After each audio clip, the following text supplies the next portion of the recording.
താങ്കൾ സൂചിപ്പിച്ചതുപോലെ ബെളഗാവിയിൽ ഇന്നലെ നടന്ന സമ്മേളനം, ആ സമ്മേളനത്തിൽ അഡോപ്റ്റ് ചെയ്തിട്ടുള്ള പ്രമേയങ്ങൾ, മുന്നോട്ട് വെച്ചിട്ടുള്ള മുദ്രാവാക്യം, ഇതൊക്കെ തന്നെയും സമകാലിക ഇന്ത്യൻ രാഷ്ട്രീയ സാഹചര്യത്തെ ബോധ്യപ്പെട്ടുകൊണ്ട് ഒരു സ്വയം പരിവർത്തനത്തിന് കോൺഗ്രസ് തയ്യാറെടുക്കുന്നു എന്ന സൂചന തന്നെയാണ് നൽകുന്നത്. നോക്കൂ, നമുക്കറിയാമല്ലോ 1947 ഇന്ത്യ സ്വതന്ത്രമാകുന്നു. അതിനുശേഷം 77 വർഷങ്ങൾ പിന്നിടുമ്പോൾ അതിൽ ഭൂരിഭാഗം സമയവും ഇന്ത്യ ഭരിച്ച പാർട്ടി കോൺഗ്രസ് ആണ്. ഒരു മികച്ച പാർട്ടിയാണ് കോൺഗ്രസ് എന്ന അഭിപ്രായമുള്ള ആളുമല്ല ഞാൻ. എന്ന് മാത്രവുമല്ല, ഇന്ത്യ ഇന്ന് അനുഭവിക്കുന്ന പിന്നോക്കാവസ്ഥയുടെ ഒക്കെ പ്രധാനപ്പെട്ട ഉത്തരവാദിത്വം കോൺഗ്രസിനുണ്ട് എന്ന വിലയിരുത്തലാണ് ആ പാർട്ടിയെ സംബന്ധിച്ച് എനിക്കുള്ളത്. കാരണം 55 വർഷം ആ പാർട്ടിയാണ് ഇന്ത്യ ഭരിച്ചിട്ടുള്ളത്. ഇപ്പോൾ മൊറാർജി ദേശായി, പിന്നീട് VP സിംഗ്, ചന്ദ്രശേഖർ, അത് കഴിയുമ്പോൾ ദേവഗൗഡ, ഗുജറാൾ, ഒടുവിൽ 6 വർഷം നീണ്ടു നിന്ന വാജ്പേയിയുടെ ഭരണം, ഇപ്പോൾ മോഡിയുടെ 10 വർഷത്തെ ഭരണം. ഇതെല്ലാം കൂടി 22 വർഷമേ ഉള്ളൂ. ബാക്കി 55 വർഷവും ഇന്ത്യ ഭരിച്ചിരുന്നത് കോൺഗ്രസ്സാണ്. സ്വാഭാവികമായിട്ടും കോൺഗ്രസിൻ്റെ നയങ്ങൾ തന്നെയാണ് ഇന്ത്യയിൽ സാമ്പത്തിക അസമത്വം സൃഷ്ടിച്ചിട്ടുള്ളത്, സാമൂഹിക അസമത്വം സൃഷ്ടിച്ചിട്ടുള്ളത്. എന്ന് മാത്രവുമല്ല, കോൺഗ്രസ് ആരുടെ താല്പര്യമാണ് സ്വാതന്ത്ര്യാനന്തരം സംരക്ഷിച്ചിട്ടുള്ളത്? അത് ദേശീയ മുതലാളിത്തത്തിൻ്റെ താല്പര്യങ്ങളാണ്. അത് ഭൂമിഹാറുകളുടെയും ജമീന്ദാർമാരുടെയും ലാൻഡ് ലോഡ്സിൻ്റെയും താല്പര്യങ്ങളാണ്. അവർ സവർണ്ണ വിഭാഗങ്ങളുടെ താല്പര്യങ്ങളെയാണ് സംരക്ഷിച്ചിട്ടുള്ളത്. അത്തരത്തിലുള്ള നയങ്ങളാണ് അവർ മുന്നോട്ട് കൊണ്ടുപോയിട്ടുള്ളത്. കോൺഗ്രസിൻ്റെ രാഷ്ട്രീയം ഒരർത്ഥത്തിൽ ന്യൂനപക്ഷങ്ങളോട്, സാമ്പത്തികമായി പിന്നാക്കം നിൽക്കുന്ന വർഗ്ഗങ്ങളോടൊക്കെ എന്തായിരുന്നു?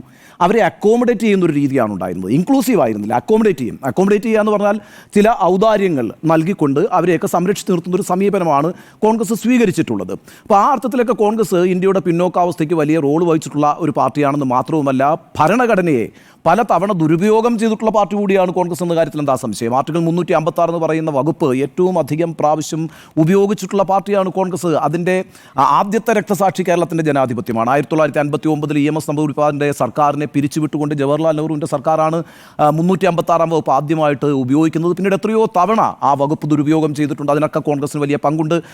ഭരണഘടനയുടെ എമർജൻസി എന്ന വകുപ്പെടുത്ത് ഉപയോഗിച്ചുകൊണ്ട് അടിയന്തരാവസ്ഥ പ്രഖ്യാപിച്ചിട്ടുള്ള പാർട്ടിയാണ് കോൺഗ്രസ്. അപ്പോൾ ആ അർത്ഥത്തിലൊക്കെ കോൺഗ്രസ് എന്ന് പറയുന്ന പാർട്ടി രാഷ്ട്രീയമായി ഒരുപാട് വീഴ്ചകൾ വരുത്തിയിട്ടുള്ള പ്രസ്ഥാനമാണ്. പക്ഷേ ഞാൻ ഇപ്പോൾ കോൺഗ്രസിനെ കാണുന്നത് ആദ്യം സൂചിപ്പിച്ചതുപോലെ സമകാലിക ഇന്ത്യൻ രാഷ്ട്രീയ സാഹചര്യം എന്താണ് എന്ന് ഉത്തമമായി ബോധ്യപ്പെട്ടുകൊണ്ട് ആ പാർട്ടിയെ സ്വയം നവീകരിക്കാൻ അവർ തയ്യാറാകുന്നു.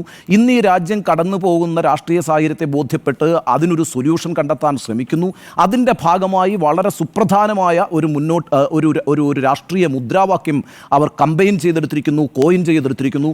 അത് ജയ് ബാപ്പു, ജയ് ഭീം, ജയ് സംവിധാൻ എന്നുള്ളതാണ്. ബാപ്പു എന്നാൽ നമുക്കറിയുന്നത് പോലെ മഹാത്മാഗാന്ധി, ജയ് ഭീം എന്ന് പറയുമ്പോൾ ഭീമറാവു അംബേദ്കറിനെ മുന്നോട്ട് വയ്ക്കുന്നു. അങ്ങനെ മഹാത്മാഗാന്ധിയും അംബേദ്കറിനെയും മുന്നോട്ട് വയ്ക്കുന്നു. ഒപ്പം സംവിധാൻ എന്ന് പറയുമ്പോൾ കോൺസ്റ്റിറ്റ്യൂഷനെ, ഭരണഘടനയും മുന്നോട്ട് വയ്ക്കുന്നു.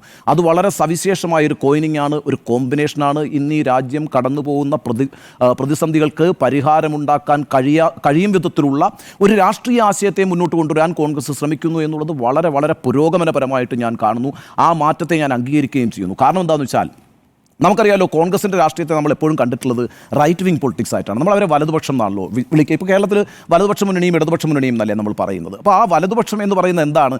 വലതുപക്ഷം ഒരു പിന്തിരിപ്പനായ ആശയമാണ് എപ്പോഴും റെപ്രസെൻറ്റ് ചെയ്യുക. പക്ഷേ ഇന്നിപ്പോൾ ഈ രാജ്യം എത്തി നിൽക്കുന്നത് ഫാർ റൈറ്റ് വിങ് പൊളിറ്റിക്സ് എന്ന് നമ്മൾ പറയുന്ന ഒരു സ്ഥലത്തേക്കാണ്. എന്താണ് ഈ ഫാർ റൈറ്റ് വിങ് പൊളിറ്റിക്സ് എന്ന് പറയുന്നത്? ലോകത്തെവിടെയും തീവ്രമായ വലതുപക്ഷ രാഷ്ട്രീയം റെപ്രസെൻറ്റ് ചെയ്തിട്ടുള്ളത് വംശീയതയാണ്.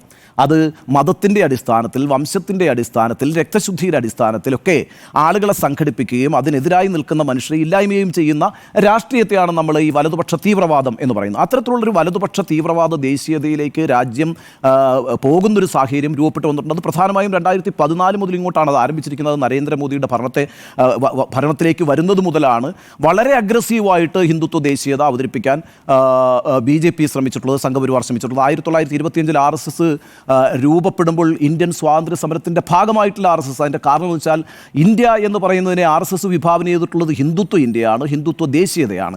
ആ ദേശീയതയ്ക്ക് വേണ്ടിയിട്ടുള്ളൊരു പോരാട്ടമായിരുന്നില്ല ഇന്ത്യയുടെ സ്വാതന്ത്ര്യ സമരം എന്ന് പറയുന്നത്. മറിച്ച് അത് ഇവിടെ ജീവിക്കുന്ന എല്ലാ മനുഷ്യർക്കും തുല്യത അവകാശപ്പെടാൻ കഴിയുന്നൊരു സാമൂഹ്യ സമത്വാന്തരീക്ഷം ഉണ്ടാക്കുന്നതിന് വേണ്ടിയിട്ടാണ് മഹാത്മാഗാന്ധി ഇന്ത്യയുടെ സ്വാതന്ത്ര്യത്തെ വിഭാവന ചെയ്തിരുന്നത്. ആ സ്വാതന്ത്ര്യത്തിന് വേണ്ടി പോരാടാൻ RSS തയ്യാറായിരുന്നില്ല. RSS ഇപ്പോഴും മുന്നോട്ട് വെച്ചിട്ടുള്ളത് ഹിന്ദുത്വ ദേശീയതയാണ്. അതുകൊണ്ട് അവർ സ്വാതന്ത്ര്യ സമരത്തിൻ്റെ ഭാഗവുമായിരുന്നില്ല. കാരണം ആ സമരത്തിലൂടെ നേടിയെടുക്കാൻ പോകുന്ന രാഷ്ട്രം എന്ന് പറയുന്നത് RSS വിഭാവന ചെയ്തിട്ടുള്ളൊരു രാഷ്ട്രമല്ല. പക്ഷേ കഴിഞ്ഞ 100 വർഷമായി അവർ ആ ആശയം വളരെ ശക്തമായി മുന്നോട്ട് കൊണ്ടുപോവുകയും ഏതാണ്ട് 2014 എത്തുമ്പോൾ ആ ആശയത്തെ നടപ്പാക്കാൻ കഴിയുന്ന രാഷ്ട്രീയമായിട്ടുള്ള ഭൂരിപക്ഷം അവർ ആർജിക്കുകയും ചെയ്തിട്ടുണ്ട്. പിന്നീട് RSSന്റെ അജണ്ടകൾ അതിശക്തമായി നടപ്പാക്കുന്നതിൽ മോഡി ഒരു വിജയവുമായിരുന്നു എന്ന കാര്യവും നമ്മൾ മറക്കണ്ട. അപ്പോൾ അങ്ങനെ ഒരു രാഷ്ട്രീയ മാറ്റം ഇന്ത്യയിൽ സംഭവിക്കുമ്പോൾ മുന്നോട്ട് വെക്കേണ്ട യഥാർത്ഥ രാഷ്ട്രീയം എന്താണ്, പ്രതിരോധത്തിൻ്റെ രാഷ്ട്രീയം എന്താണ്, ബദലിൻ്റെ രാഷ്ട്രീയം എന്താണ്? അത് പിന്നോക്കക്കാരായ മനുഷ്യരെ മുന്നോട്ട് കൊണ്ടുവരുന്നതിന് വേണ്ടി, ന്യൂനപക്ഷങ്ങളെ മുന്നോട്ട് കൊണ്ടുവരുന്നതിന് വേണ്ടി, കാലങ്ങളായി അടിച്ചമർത്തപ്പെട്ടിട്ടുള്ള അധസ്ഥിത വിഭാഗങ്ങളെ മുന്നോട്ട് കൊണ്ടുവരുന്നതിന് വേണ്ടിയിട്ടുള്ളൊരു രാഷ്ട്രീയമാണ്. ആ രാഷ്ട്രീയം മുന്നോട്ട് വെക്കാൻ കോൺഗ്രസ് തയ്യാറായിരിക്കുന്നു എന്നുള്ളതാണ് ആ മുദ്രാവാക്യത്തിൻ്റെ പ്രത്യേകത. ഇപ്പോൾ താങ്കൾ നേരത്തെ സൂചിപ്പിച്ചതുപോലെ കനത്ത ഒരു പ്രതിസന്ധിയിലൂടെ രാജ്യം കടന്നു പോകുന്ന സമയത്താണ് 1924 മഹാത്മാഗാന്ധി അധ്യക്ഷനായിക്കൊണ്ട് ബെളഗാവിയിൽ ഒരു സമ്മേളനം കോൺഗ്രസ് വിളിച്ചു കൂട്ടുന്നത്. അന്നത്തെ സ്ഥിതി എന്താ? അന്നത്തെ സ്ഥിതി എന്ന് പറയുന്നത് രാജ്യത്ത് മതങ്ങൾ അങ്ങോട്ടും ഇങ്ങോട്ടും സംഘർഷത്തിൽ ഏർപ്പെടുന്ന ഒരു സമയമാണ്. ഈ ചൗരാചൗരി സംഭവം അടക്കം 22 എന്താണ് നോൺ കോപ്പറേഷൻ മൂവ്മെൻറ്റ് നടത്തിക്കൊണ്ടിരിക്കുമ്പോൾ, അതല്ലേ നിസ്സഹകരണ പ്രസ്ഥാനം ഗാന്ധി ആഹ്വാനം ചെയ്ത് നടത്തിക്കൊണ്ടിരിക്കുമ്പോൾ എന്താ ഉത്തർപ്രദേശിലെ ചൗരാചൗരിയിൽ സംഭവിച്ചത്? അവിടെ ഈ പറയുന്ന ഗാന്ധിയുടെ അഹിംസാ സിദ്ധാന്തത്തെ മുഴുവൻ മാറ്റിവെച്ചുകൊണ്ട് ഒരു പോലീസ് സ്റ്റേഷന് തീയിട്ടു. അവിടുത്തെ പ്രക്ഷോഭകാരികൾ, ഇന്ത്യൻ പ്രക്ഷോഭകാരികൾ, സ്വാതന്ത്ര്യ സമര സേനാനികൾ, ഏതാണ്ട് 25 പോലീസുകാരാണ് അവിടെ മരിച്ചത്. അത് വലിയ തിരിച്ചടിയായിരുന്നു ഗാന്ധിയെ സംബന്ധിച്ചിടത്തോളം. അദ്ദേഹം ആ മൂവ്മെൻറ്റ് നിർത്തിവെച്ചു. അതിനുശേഷമാണ് പിന്നീട് ഈ കോൺഗ്രസിൻ്റെ അധ്യക്ഷനായ അദ്ദേഹം വരികയും പാർട്ടിയെ അഹിംസയിലേക്ക് നയിക്കുന്നതിന് വേണ്ടി, റിലീജിയസ് ഹാർമണി ഉണ്ടാക്കുന്നതിന് വേണ്ടിയിട്ടൊക്കെയാണ് അദ്ദേഹം ആ സമ്മേളനം വിളിച്ചു ചേർത്തത്. ഇന്നും ഇന്ത്യ കടന്നു പോകുന്നൊരു രാഷ്ട്രീയ സാഹചര്യം അതുതന്നെയാണ്. 100 വർഷങ്ങൾക്കിപ്പുറം രാജ്യത്ത് ഈ പറയുന്ന റിലീജിയസ് ഹാർമണി എന്ന് പറയുന്നത് ഇല്ലാതായിരിക്കുന്നു. ഇപ്പോൾ എത്തനിക് പോരാട്ടങ്ങൾ, അല്ലേ, വംശീയ പോരാട്ടങ്ങൾ മണിപ്പൂരിൽ നടക്കുന്നു. രാജ്യത്ത് ഓരോ സംസ്ഥാനങ്ങളിലും പല തരത്തിൽ മതങ്ങൾ അങ്ങോട്ടും ഇങ്ങോട്ടും സംഘർഷത്തിലേർപ്പെടുന്നു. ഗോവധം, അതിൻ്റെ പേരിൽ ആളുകൾ ആക്രമിക്കപ്പെടുന്നു. അതേപോലെ തന്നെ പലതരത്തിൽ രാജ്യത്തെ പുരോഗമനപരമായി നയിക്കാൻ ശ്രമിക്കുന്ന ആളുകൾ കൊല്ലപ്പെടുന്നു.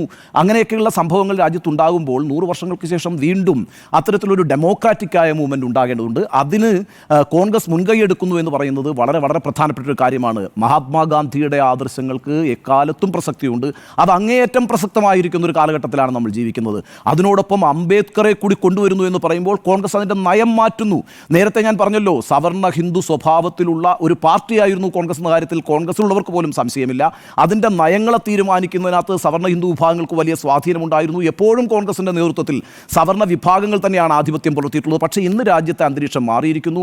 അധസ്ഥിതരായ ജനവിഭാഗങ്ങൾ അവകാശബോധമുള്ള ജനവിഭാഗങ്ങളായി മാറിയിരിക്കുന്നു. അവർ ഇന്ത്യൻ രാഷ്ട്രീയത്തെ തീരുമാനിക്കാൻ പോകുന്ന ശക്തിയായി മാറിയിരിക്കുന്നു. ആ വിഭാഗത്തെ മനസ്സിലാക്കുകയും അവരുടെ പിന്നോക്കാവസ്ഥയെ പരിഹരിക്കുകയും അവരെ മുഖ്യധാരയിലേക്ക് കൊണ്ടുവന്നുകൊണ്ടാണ് ഹിന്ദുത്വ ദേശീയതയ്ക്കെതിരായൊരു പ്രതിരോധം കെട്ടിപ്പടുക്കേണ്ടത് എന്ന് കോൺഗ്രസിന് ബോധ്യപ്പെട്ടിട്ടുണ്ടെങ്കിൽ അത് പുരോഗമനപരമായൊരു കാര്യമാണ്. അതുകൊണ്ടാണ് ഞാൻ ഈ ഗാന്ധിയെയും അംബേദ്കറിനെയും ഒന്നിച്ചു ചേർക്കുന്ന ഈ മുദ്രാവാക്യത്തെ ഏറ്റവും പ്രോഗ്രസീവായിട്ട് കാണുന്നത്. അതൊരു പുതിയ രാഷ്ട്രീയ ആശയമാണ്. ഒപ്പം തന്നെ ഭരണഘടനയെ ഉയർത്തിപ്പിടിക്കുക എന്ന ആ ആശയത്തിലേക്ക് കൂടി കോൺഗ്രസ് വരുമ്പോൾ നിശ്ചയമായും വളർന്നു വന്നുകൊണ്ടിരിക്കുന്ന, തീവ്ര സ്വഭാവം ആർജിച്ചുകൊണ്ടിരിക്കുന്ന ഹിന്ദുത്വ ദേശീയവാദികൾക്കെതിരായിട്ട് രാജ്യത്തൊരു പ്രതിരോധം സൃഷ്ടിക്കാൻ കോൺഗ്രസിന് കഴിയണം. അങ്ങനെ കോൺഗ്രസിലാണ് ആ പ്രതീക്ഷ എനിക്കുള്ളത്. കാരണം ഒരു ദേശീയ പാർട്ടി എന്നുള്ളതിലേക്ക് കോൺഗ്രസ് തന്നെയാണ് ഇപ്പോഴും മുന്നിൽ നിൽക്കുന്ന രാഷ്ട്രീയ കക്ഷി. അവർ സ്വയം ഒരു പരിവർത്തനത്തിന് വിധേയമാകുന്നെങ്കിൽ നിശ്ചയമായും നല്ലതാണ്.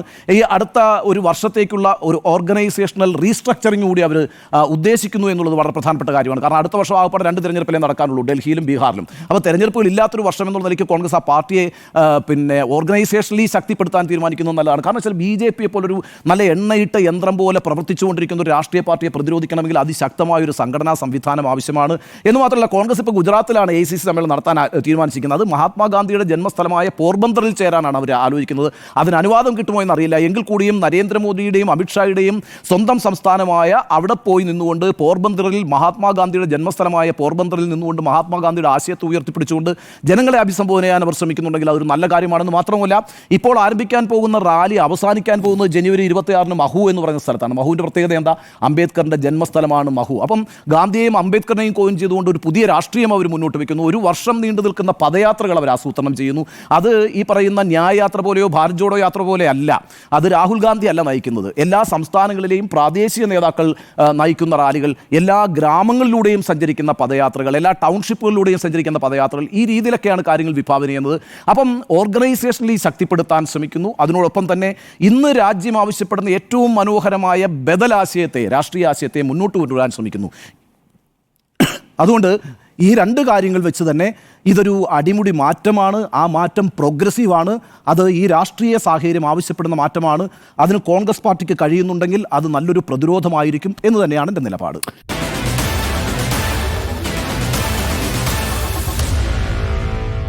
Meet the editors.